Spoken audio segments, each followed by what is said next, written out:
ನಿರುಪಮಾನಂದಾತ್ಮಭವ ನಿರ್ಜರಸಭಾ ಸಂಸೇವ್ಯ ರುಜುಗಣಧರಸ್ಯ ಸತ್ವಪ್ರಚುರವಾಣಿ ಮುಖಸರೋಜೇನ ಗರುಡಶೇಷ ಶಶಾಂಕದಳಶೇಖರರ ಜನಕ ಜಗದ್ಗುರುವೆ ತ್ವಚ್ಚರಣಗಳಿಗಭಿವಂದಿಸುವೆ ಪಾಲಿಪುದು ಸನ್ಮತಿಯ ತ್ವಚ್ಚರಣಗಳಿಗಭಿವಂದಿಸುವೆ ಪಾಲಿಪುದು ಸನ್ಮತಿಯ. ಶ್ರೀ ಗುರುಭ್ಯೋ ನಮಃ.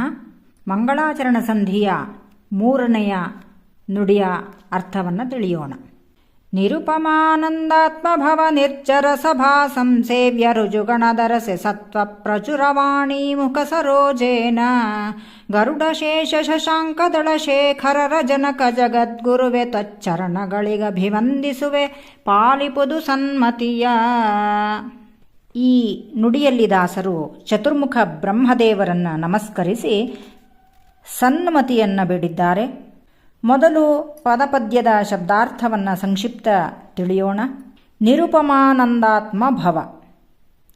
ನಿರುಪಮಾನಂದಾತ್ಮ ಎಂದರೆ ಅದು ಪರಮಾತ್ಮನಿಗೆ ಸಂಬೋಧನೆ. ಉಪಮೆಯಿಲ್ಲದ ಆನಂದಪೂರ್ಣನಾದ ಪರಮಾತ್ಮನ ನಾಭಿ ಕಮಲದಿಂದ ಉದ್ಭವಿಸಿದ ಬ್ರಹ್ಮದೇವರು ಎಂಬುದಾಗಿ ಅರ್ಥ. ನಿರ್ಜರ ಸಭಾ ಸಂಸೇವ್ಯ. ನಿರ್ಜರ ಎಂದರೆ ಮುಪ್ಪಿಲ್ಲದ ದೇವತೆಗಳ ಸಮೂಹದಿಂದ ಸೇವಿಸಲ್ಪಡುವ ಬ್ರಹ್ಮದೇವರು. ರುಜುಗಳು ಎಂದರೆ ಬ್ರಹ್ಮ ಪದವಿ ಹೊಂದಲು ಯೋಗ್ಯರಾದವರು.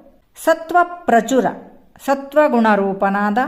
ವಾಣಿ ಮುಖ ಸರೋಜೇನ ಸರಸ್ವತಿಯ ಮುಖ ಕಮಲಕ್ಕೆ ಸೂರ್ಯನಂತೆ ಇರುವ. ಸನ್ಮತಿ ಎಂದರೆ ಶುದ್ಧವಾದ ಬುದ್ಧಿ. ಸಾರಾಂಶ ತಿಳಿಯೋಣ.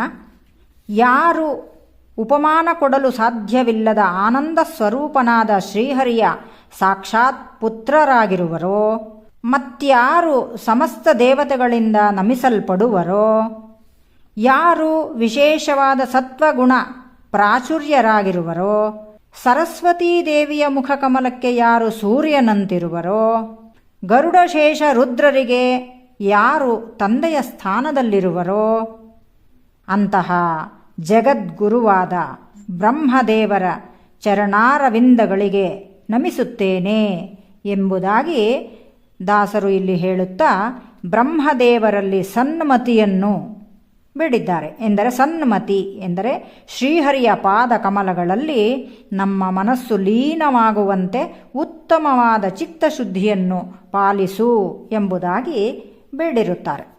ಇಲ್ಲಿ ನುಡಿಯಲ್ಲಿ ಜಗದ್ಗುರುವೇ ಎಂಬ ಶಬ್ದ ಪ್ರಯೋಗವಾಗಿರುವುದರಿಂದ ಬ್ರಹ್ಮದೇವರು ದ್ವಾತ್ರಿಂಶಲ್ಲಕ್ಷಣೋಪೇತರು ಎಂಬ ವಿಶೇಷ ಪ್ರಮೇಯವು ನಮಗೆ ತಿಳಿಯುತ್ತದೆ. ಇದು ಮಹಾಭಾರತ ತಾತ್ಪರ್ಯ ನಿರ್ಣಯದ ವಾಕ್ಯ.